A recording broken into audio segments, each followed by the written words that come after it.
Hey, what's up, kings and queens? It's Theo. And it's Th&Ce. And today we're about to get into this video. So Logan Paul has been taking a whole lot of everything for posting up that video on the Suicide Force, and now he put up a new video after his apology video. So we're about to go check this out and see what's going on. So let's go ahead and get into it.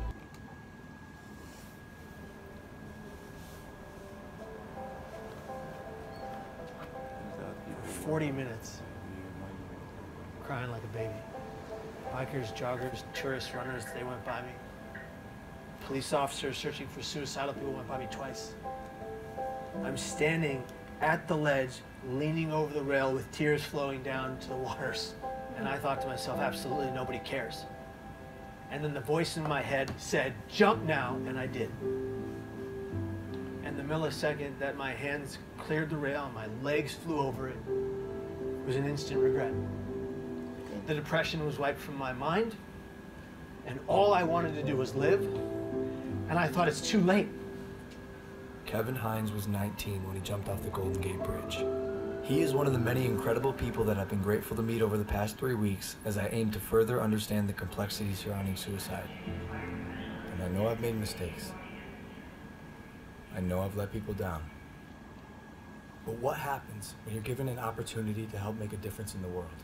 The backlash against the social media star, very popular guy called Logan Paul, is in some hot water. He's a complete and utter insensitive idiot. Taking a break from daily vlogging. Even he says his latest content was his biggest mistake. I want to apologize to the victim and his family. It's time to learn from the past as they get better and grow as a human being. I'm here to have a hard conversation so that those who are suffering can have easier ones. So I've never been so humbled in my life by a single event. Were you kind of shocked by it? I was shocked to discover just how big this is. You've never known anybody that killed themselves? No one. No one. That was part of the problem. It's just my ignorance of the subject. But in Ohio, where you come from, it's the second leading cause of death. And I know while I'm not able to solve the problem by myself, I want to be a part of the solution. And that solution began across the country in New York City.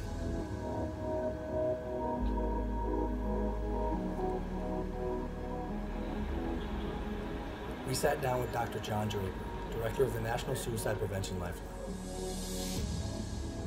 We have to change the conversation publicly from just focusing on suicide and how something bad is happening, and say, well, what do we do about it? Help people understand that the first thing they need to do is reach out and talk to somebody when they're feeling despair. Because you're not alone with it anymore. They've done studies with people who are experiencing any kind of pain, including hanging off a cliff. You can hold on a lot longer if somebody is right there with you. There's always somebody that want to help.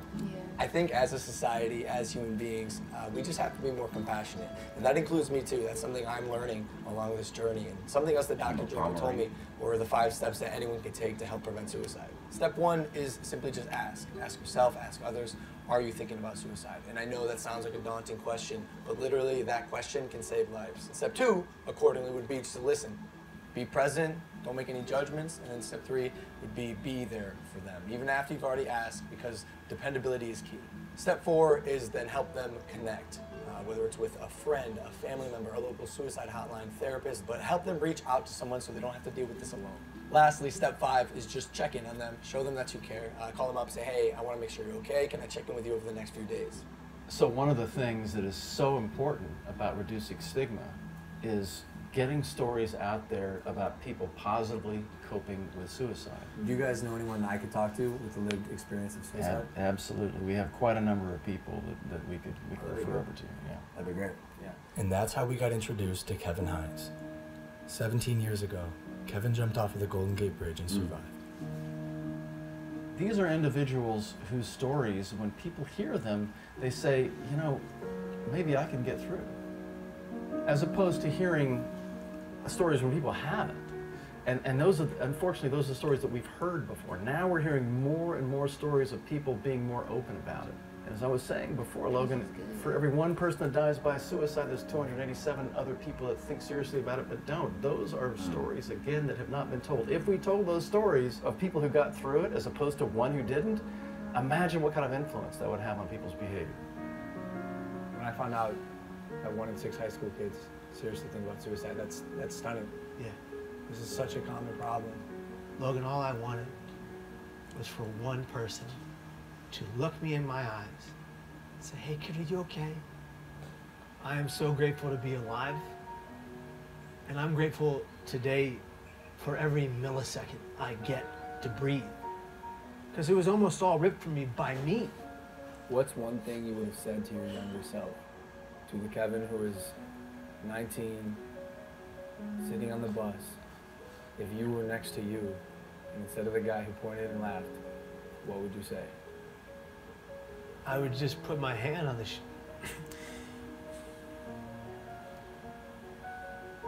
I would just put my hand on my shoulder and I would just say, I'm here for you. I got you. We need to be a society that comes together for every person in the community that's going through hell. And in order to do that, every person that's going through hell, whatever hell, has to be honest about their pain. And if they're going to be honest about their pain, we are going to collectively answer the call and be there for that individual. Because if you don't see beauty in the next person you meet, you're not looking hard enough. You're incredible, dude. This is an honor for me. It's an honor for me too, brother.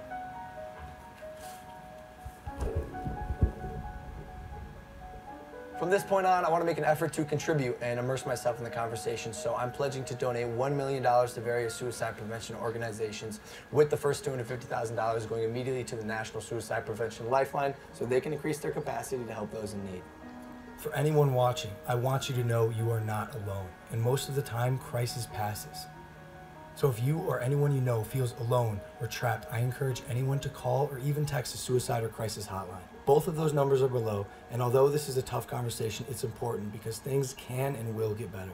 It's time to start a new chapter in my life as I continue to educate both myself and others on suicide. I'm humbled and thankful to say, this is just the beginning. You are not alone.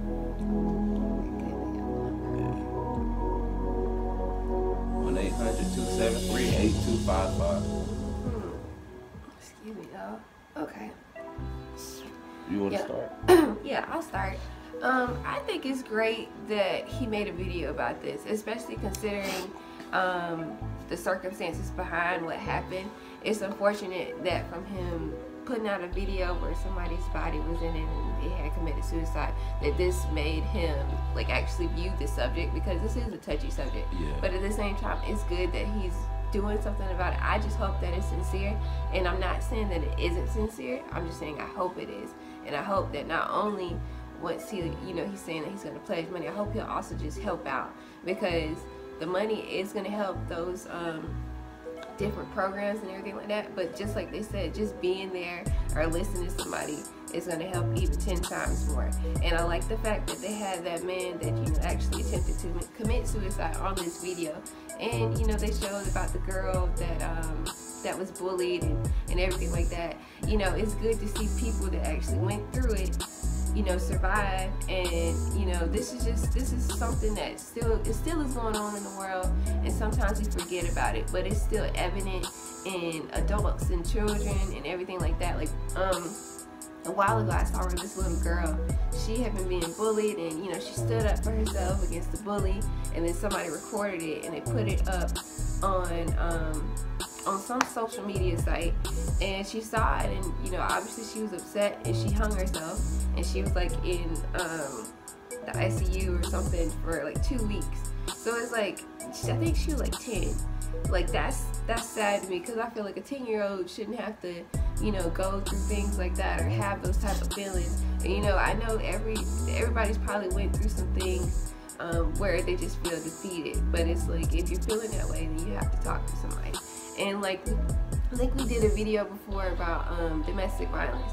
Just how we stated with that video, where it's like, if y'all need somebody to talk to, y'all come to us. Like, we're just regular people, and we respond to you guys on all types of social medias and everything like that. If you're having an issue, you can talk to us, or you can talk to your family, your friends. Somebody's always gonna be there to listen. It might be the person that you least expect, but that's all I got to say. My bad. Oh no, you good. I agree with everything you're saying. All I say is that I'm happy that he had like everybody on the video and he talked to everybody about their situation and stuff like you said. It's good that they actually have people that actually went through that and came and like be able to live to tell their story so they can help deter people, deter others from that situation. Right. What I have to say, I really hope Logan Paul is being sincere, just like you said. I want to use different words, but because this is a very touchy subject, and like it could be just a ploy for him just to get back into our lives and everything because of the mistake he made, you know, blah blah. But I'm just hoping that he is just being honest and true to his heart and really feel this way and knowing it's a big mistake. Yeah, and learn from what you said. The one thing though that I do like is like either, even though if he's being like fake or real about it, at least this video is being put out here with actual real people in there to actually tell their story, to actually talk to y'all and talk to us and everything like that. Like I've been through like one of my friends had passed away from committing suicide. I just don't want to get too much into it, but yeah, that's it's always like, yeah, it hurt all of us, and like we was young when it happened. So yeah, you never know. Like I'm always like wanting to talk to somebody. I'd rather like, just like Th&Ce said, like anybody can give money, but I'd rather have somebody to talk to me, be a friend, try to lend their heart and a helping hand to me if I was in that situation. There's so much to say about it. All I can say is just like, well, to Logan I said, don't do all of this and then just basically turn into the same person 2 weeks from now. Yeah. Like just be like truthful, just be real. Like it's so much fake going on TV, YouTube and everything like that. Let's just all be human beings, be real, and help uplift one another, and just, and especially with a subject like this subject is too sensitive and affects too many people for somebody to, you know, be fake. And once again, we're not stating that he's being fake about the situation. We're just saying that we hope that he isn't, because suicide is something that goes on in the world every single day. Y'all saw the statistics, and say every 40 seconds or something like that. Yeah, so it's like that's real. Like somebody that, more than likely, somebody that one of y'all might know might have committed suicide or even thought of committing suicide, and you just didn't know about it. Because just because like somebody might think about it, they might not tell anybody. So that's why you know, one thing that I continuously try to do, I might not do it good enough, I try and check up on my friends, because you don't know what somebody's going through every single day until you ask them, like, well, how have you been? How's your day going? Then that's when you learn, like, okay, well, dang, she's been going through a lot, or he's been going through some things. And then you talk to them, and they feel better because they got somebody to talk to, and you feel better because you're like, well, I didn't know they were going through it, and I'm glad I was here for them. Yeah. So it's like, just be there for the people that you love, be there for the people that you don't know. If somebody is sitting, like, you know, in school and just looking upset, go sit there and talk to them. Don't joke at them, laugh at them, you know, like everyday things, because today could be that day, you never know. Right, or that could end up being like your best friend for life. So it's like, you just never know. Yeah. But you guys, don't forget to comment down below and let us know what you think about this video. Let us know, you know, some feelings that you have towards this subject. We would love to hear it. And we will talk to you all later. See you guys later. Peace. Now it don't take a lot to make you rich. I'm addicted to a lot of crazy shit. But I feel like money is the best drug. Sometimes hate can be the best love. Wait, okay, I got okay, I was just scared of you. I was scared, okay. I might have to dig my head right here. You know that, right? Okay. You gotta straighten your body up, though, baby. Alright, you ready? Yeah.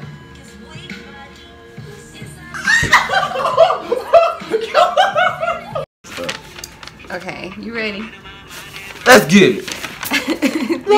It's a few questions from random person. Shouts out. Okay, who's most likely to be jealous or suspicious of the other? 3, 2, 1.